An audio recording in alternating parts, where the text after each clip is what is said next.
మార్గశిర మాసం శ్రీ మహావిష్ణువుకు అత్యంత ప్రీతికరమైంది. ఈ నెల మధ్యలోనే ధనుర్మాసం ప్రారంభమవుతుంది.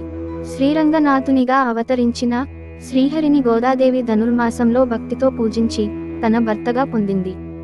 రోజుకో పాసురంతో శ్రీమన్నారాయణుని స్తుతించిన గోదాదేవి ఆయనను ప్రసన్నం చేసుకుంది. ఇక పుష్యమాసంలో వచ్చే శుక్లపక్ష ఏకాదశిని వైకుంఠ ఏకాదశి, ముక్కోటి ఏకాదశి, పుత్రదా ఏకాదశి అని పిలుస్తారు. ఈ రోజున ఉత్తర ద్వారంలో శ్రీమన్నారాయణుని దర్శించుకోవాలని భక్తులు ఎంతో ఆరాటపడతారు. ఏడాదిలో వచ్చే 24 ఏకాదశుల్లో ప్రతిదీ పవిత్రమైందే. కానీ వీటిలో వైకుంఠ ఏకాదశి మాత్రం లేదు.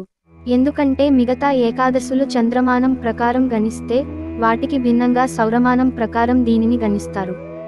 సూర్యుడు ఉత్తరాయణానికి మారే ముందు వచ్చే ధనుర్మాస శుద్ధ ఏకాదశినే ముక్కోటి ఏకాదశి అని అంటారు.